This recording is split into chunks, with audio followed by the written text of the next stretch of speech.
అమ్మా వందన, నాన్న. ఎవరో చూడు. సరేనా?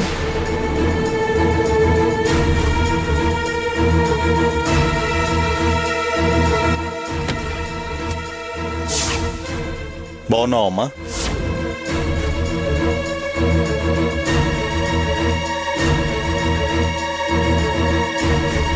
నమస్తే ప్రకాశం గారు. మీకు యాక్సిడెంట్ అయిందని తెలిసి నేనెంత బాధపడ్డానో తెలుసా? మీకోసం ఈ పళ్ళు తీసుకొచ్చాను, తీసుకోండి.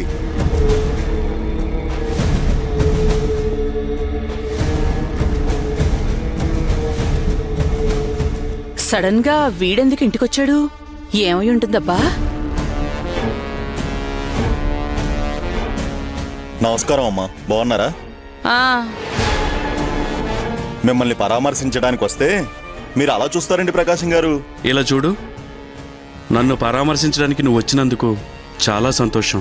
కానీ నీతో మాట్లాడడం నాకు ఇష్టం లేదు.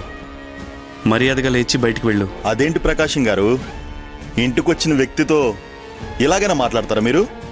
కొంచెం కూడా పద్ధతి తెలియకపోతే ఎలా చెప్పండి? పద్ధతుల గురించి నువ్వు చెప్తే నేను నేర్చుకోవాల్సిన అవసరం నాకు లేదు. యాక్సిడెంట్ జరిగిన దగ్గర నుంచి ఇక వీడు లేచి నడుస్తాడా లేక జీవితాంతం మంచానికే పరిమితం అయిపోతాడా అని చూడ్డానికే కదా నువ్వు నా ఇల్లు వెతుక్కుంటూ వచ్చావు. ఇలా చూడు, నువ్వే కాదు, నీలాంటి వాళ్ళు ఎంతమంది వచ్చినా నా ఆత్మస్థైర్యం ముందు నిలబడలేరు. మర్యాదగా లేచి బయటికి వెళ్ళు. ఇంకోసారి నా కంటికి కనపడకు. అలాగే ప్రకాశం గారు, ఇంకెప్పుడు మీ కంటికి కనిపించను. ఇదే మనం మాట్లాడుకునే చివరి మీటింగు కాబట్టి ఈ ఒక్కసారికి నేను చెప్పేది మీరు వినండి. ఇకపై మీరు ఎలాగో క్యాన్లు వేయలేరు.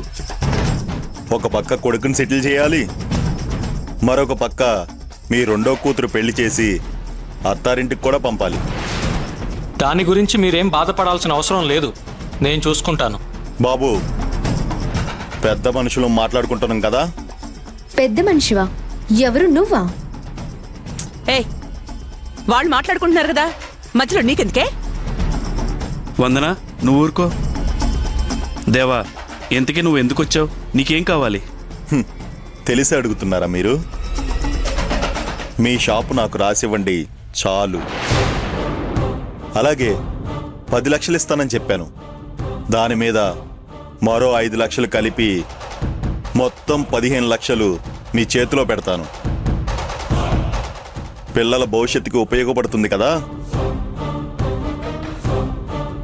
15 లక్షలా? నెలకి 3 రూపాయల చొప్పున వడ్డీకి తిప్పుకున్నా నెల తిరగకుండా చేతికి 40,000 వస్తాయి. షాప్లో కూడా నెలకంత రాబడి రావట్లేదు. ఏమంటారు ప్రకాశం గారు? ఆ షాపు మాకు జీవనాధారమే కాదు, నా ప్రాణం కూడా. అది నీకు అమ్మడానికి వీల్లేదని నా కూతురు అక్షయ చెప్పేసింది. కాబట్టి నువ్వింకేం మాట్లాడకుండా ఇక్కడి నుంచి బయలుదేరు. ప్రకాశం గారు, కుదిరితే మాట్లాడి షాపు కొనుక్కోవడానికి నేను రెడీ. కుదరకపోతే పోట్లాడి లాక్కోవడానికి కూడా నేను రెడీ.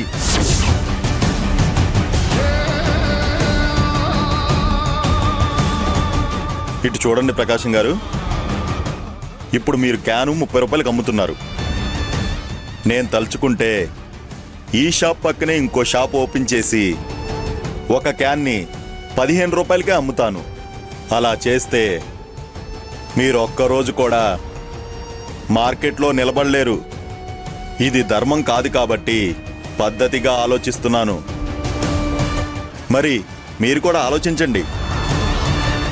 యాండి, ఇంత మంచి ఆఫరు నా జీవితంలో నేను వినలేదు. మనమా షాప్ చూసుకునే పరిస్థితుల్లో లేము. ఆ అక్షయ్ ఎన్ని రోజులు చూసుకుంటుంది?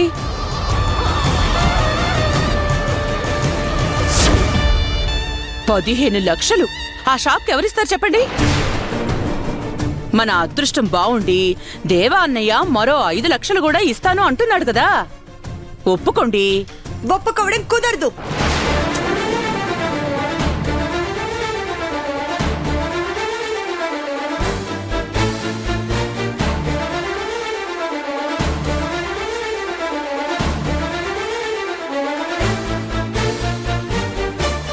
అక్షయ ఈ మీటింగ్లో నువ్వు కూడా ఉంటే డీల్ వెంటనే క్లోజ్ చేయొచ్చు. ఎన్నిసార్లు దెబ్బలు తిన్నా నీకు బుద్ధి రాదా? షాప్ విషయంలో కలగజేసుకోకు అని నేను నీకు చాలా సార్లు వార్నింగ్ ఇచ్చాను. అయినా నువ్వు వినట్లేదు. అసలు ఎలా చెప్తే నువ్వు మారుతావు? మీ షాప్ నాకు రాసిచ్చేయి, నేను వెంటనే మారిపోతాను. అది ఎప్పటికీ జరగదు దేవా. అయినా నీకు మాట్లాడే రైట్ లేదు కదా, ఎందుకంటే నువ్వు పెళ్లి చేసుకుని వేరే ఇంటికి వెళ్ళిపోయావు. ఇది నీకు సంబంధం లేని విషయం.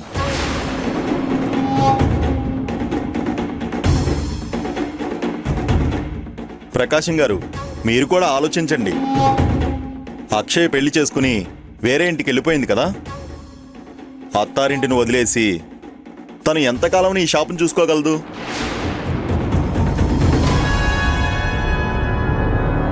పెళ్ళైన కూతుర్ని ఇలా రోడ్లు పట్టుకుని తిరిగేలా చేయడం ఒక తండ్రిగా మీకు న్యాయమా చెప్పండి? మీ సమస్యలన్నిటికీ ఒకే ఒక్క సొల్యూషన్, నేనిచ్చే 15 లక్షలు. డబ్బు రెడీగా పట్టుకుని మీకోసం ఎదురు చూస్తూ ఉంటాను. నేను మీకు చెప్పినట్టు నెల రోజుల్లో మీ బోర్డు పీకేసి దేవా వాటర్ క్యాన్లు సప్లై అని బోర్డు పెట్టలేదో నా పేరు దేవానే కాదు. వస్తా. ఆగు దేవా. ఏంటి అక్షయ, మనసు మార్చుకున్నావా? లేదు.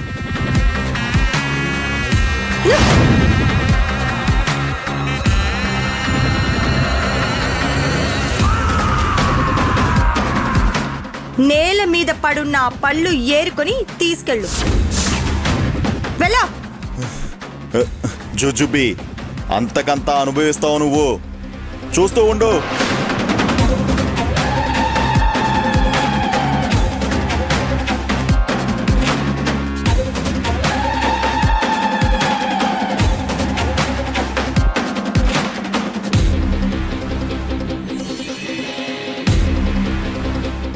వందన, నేను నాన్నని చూడ్డానికి వచ్చాను కాబట్టి సరిపోయింది. లేకపోతే ఆ దేవాగాడు మిమ్మల్ని బెదిరించి నాన్ననేమైనా చేసుంటే ఏంటి పరిస్థితి?